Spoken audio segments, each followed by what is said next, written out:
John Wayne fronted many action movies throughout his 50-year career, but what are his best action sequences? John Wayne fronted around 80 westerns in his career, and embraced his own typecasting as a cowboy. He often branched out to other genres, be they war movies, romantic dramas, or historical epics. Right up to the end of his career, Wayne was punching, shooting and car chasing with the best of them.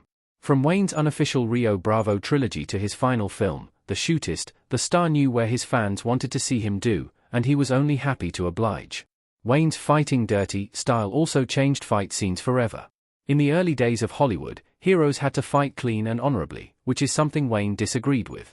He wanted his characters to fight to win, and if he included throwing hard, dirty punches to end brawls quickly, he would. MCQ, 1974, The Beach Finale. Brannigan and MCQ were Wayne's two Dirty Harry ripoffs. Wayne regretted passing on the 1971 thriller that cemented Clint Eastwood's stardom, and wanted to make some cop thrillers of his own. MCQ is the better film, and finds Wayne's title detective taking on corrupt officers. While the film is fairly run-of-the-mill, the final action sequence is worth the wait. This sees MCQ chased on a beach by a drug dealer and his men, leading to a beautifully shot car chase that leads to a tense shootout. The ending also sees Wayne put a MAC-10 submachine gun to cutting use. Big Jake, 1971, the opening raid. Wayne hated how violent movies were getting moving into the 1970s. He was vocal about his dislike of the Wild Bunch, but despite his protests, Big Jake is easily Wayne's most violent film. It's the rare Wayne Ota that features plentiful blood squibs and even features people being hacked up with machetes. The film wastes no time letting audiences know what they're in for, with a shocking opening raid on a family ranch. Men, women and children are shot and killed during the prologue by a gang of outlaws. It's a brutal, nasty little sequence, and utterly unlike anything else in Wayne's filmography. El Dorado, 1967, The Church Shootout. El Dorado was the second of Hawks and Wayne's Rio Bravo trilogy.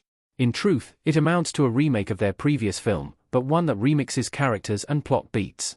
This sees Wayne's gunfighter Thornton trying to aid his sheriff friend Hara, Robert Mitchum, when a powerful rancher muscles in on his town. The standout action beat involves the two pals and Mississippi, James Caan, following three gunmen to a church. It's both a funny and exciting extended set piece, with the heroes bantering with each other while inching slowly towards the church while taking heavy fire. Once they get inside, Thornton and Hara quickly resolve matters. The Spoilers, 1942, Roy vs. McNamara. Author Rex Beecher's novel The Spoilers has been filmed 5 times, with the first arriving in 1914 and the most recent being a 1955 version starring Rory Calhoun. The most famous was the John Wayne-fronted 1942 adaptation, where his miner comes into conflict with a corrupt gold commissioner named McNamara in an Alaskan town. Wayne is no stranger to a prolonged climactic punch-up, as a later entry will prove, but The Spoilers is a special case. The fight between Wayne and co-star Randolph Scott runs for 4 minutes, and while the use of stunt doubles and sped-up photography is obvious now, it's still a very enjoyable brawl. Rio Bravo, 1959, Rescuing Dude. Rio Bravo was Wayne's angry retort to High Noon, the acclaimed 1952 western where a marshal is forced to fend for himself against a gang of outlaws. Wayne hated the notion the movie's lawman hero would beg the townspeople for help, and that they would all refuse to give it. Rio Bravo thus depicts Wayne's sheriff as a man who would never ask for aid, but his deputies and friends give it anyway. The finale involves Wayne's chance rescuing his troubled deputy, Dude, Dean Martin, who has been taken by the Badette gang. In exchange for Dude, Chance is to hand over his prisoner to the gang. Instead, shots are fired and Chance's pals soon arrive to help out. Rio Bravo's finale feels oddly modern in how it's staged and edited, bringing a real intensity to the sequence. The Cowboys, 1972, will fight Asa. The Cowboys was produced towards the end of Wayne's career, and is one of his last really good westerns. The story sees cranky rancher Will being forced to hire a group of boys to aid his cattle drive. Naturally, Will, Wayne, and the boys form a bond, which is cruelly snatched away after Will brawls with Watts, Bruce Dern. Watts is an odious rustler who ambushes the group, whom Will challenges to a fight. It's a grueling match where both men take vicious blows, but Will still emerges the victor. A humiliated Watts reaches for a revolver, and after Will refuses his commands, Watts mortally wounds him. It's still a shocking moment, and one of Wayne's best on-screen fights. Stagecoach, 1939, The Apache Attack.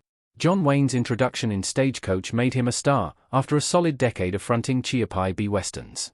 John Ford's classic western is an ensemble movie at its core, but once Wayne's outlaw Ringo Kid enters the story, he takes over. Stagecoach was a groundbreaking film in many ways, including its famed Apache attack sequence. This sees the titular stagecoach being attacked on all sides, with the misfit group of travelers being forced to work together to survive. It's to the filmmaker's credit that over 80 years later, this attack is still so intense. Certain techniques, like the rear screen projection, are clear to modern eyes, but the stunt work is still incredible. It's a taut set piece, and like all the best action beats, is revealing of its characters too.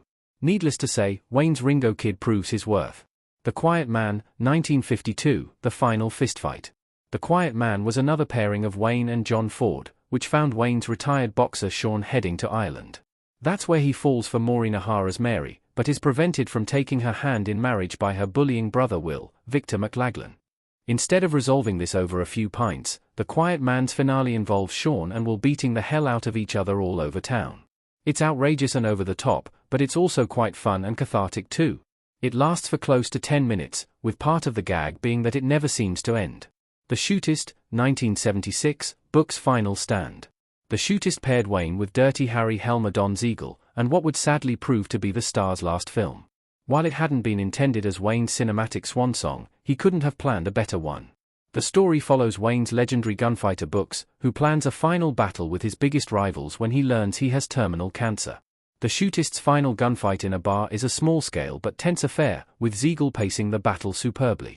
Books proves to be so good that his goal to die at the hands of old foes doesn't go to plan, until he makes the mistake of turning his back on the bartender.